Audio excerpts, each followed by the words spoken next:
जब इस ब्रह्मांड में न सूर्य था, न पृथ्वी, न कोई ग्रह नक्षत्र, चारों ओर केवल घना अंधकार था, अनंत असीम शून्यता। अचानक उस शून्य को चीरते हुए एक अद्भुत ध्वनि गूंजने लगी, ओम। लेकिन ठहरिए, जब भगवान ब्रह्मा और भगवान विष्णु का भी जन्म नहीं हुआ था तो ये ध्वनि आई कहां से? किसने इसका उच्चारण किया? अगर ईश्वर ही सब कुछ की सृष्टि करता है तो ईश्वर को किसने बनाया? महादेव का जन्म कैसे हुआ? हम सभी जानते हैं कि भगवान ब्रह्मा सृष्टि के रचयिता हैं और भगवान विष्णु उसका पालन करते हैं। लेकिन सृष्टि के आरंभ में इन दोनों के बीच ये विवाद छिड़ गया कि सबसे श्रेष्ठ कौन है, और तभी उनके बीच अचानक प्रकट हुआ एक अनंत अग्नि स्तंभ, जिसका न कोई आरंभ था न कोई अंत। ब्रह्मा और विष्णु दोनों स्तब्ध रह गए। ये प्रलयकारी अग्नि स्तंभ कहां से आया? इसके भीतर कौन छिपा है? तब दोनों ने निर्णय लिया, जो इस स्तंभ का आदि और अंत खोज लेगा वही श्रेष्ठ होगा। भगवान विष्णु ने वराह यानी सुअर का रूप धारण किया और उस स्तंभ की जड़ खोजने के लिए पाताल की ओर निकल पड़े। वहीं भगवान ब्रह्मा हंस का रूप लेकर उसका अंत खोजने के लिए आकाश की ओर उड़ चले। हजारों वर्ष बीत गए। विष्णु पाताल के भी पार चले गए, लेकिन उन्हें उस स्तंभ का अंत नहीं मिला। थक कर वे वापस लौट आए। ब्रह्मा भी ऊपर उड़ते उड़ते थक गए, उन्हें भी कोई अंत नहीं मिला। लेकिन अपने श्रेष्ठ होने का प्रमाण देने के लिए ब्रह्मा ने झूठ का सहारा लिया। उन्होंने केतकी फूल को झूठा साक्षी बनाकर कहा कि उन्होंने स्तंभ का अंत खोज लिया है। और तभी एक भयंकर गर्जना के साथ वो अग्नि स्तंभ फट पड़ा और उसके भीतर से प्रकट हुए स्वयं महादेव। उनकी तीसरी आंख क्रोध से जल रही थी।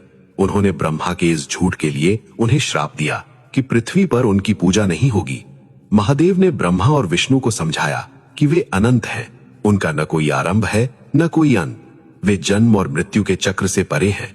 ये ज्योतिर्लिंग इस बात का प्रमाण है कि भगवान शिव स्वयंभू है, अर्थात जिन्होंने स्वयं को स्वयं उत्पन्न किया।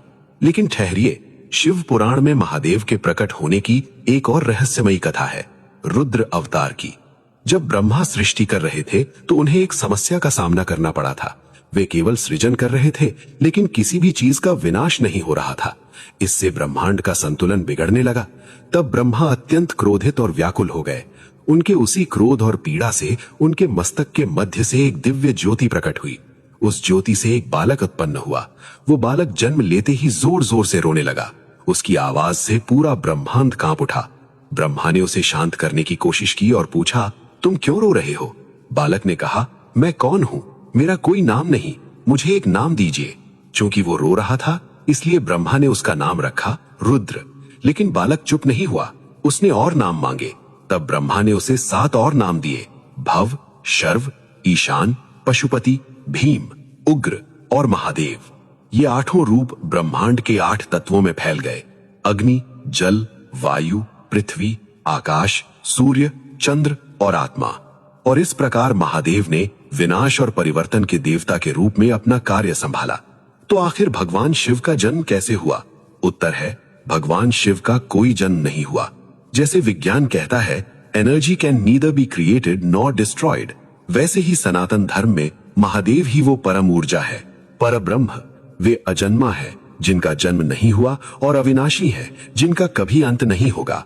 जो जन्म लेता है उसकी मृत्यु निश्चित है, लेकिन महादेव तो महाकाल हैं।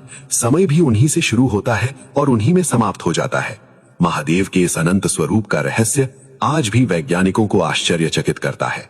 अगर आप यहाँ तक वीडियो देख चुके हैं तो आप साधारण नहीं हैं, आप महादेव के विशेष भक्त हैं।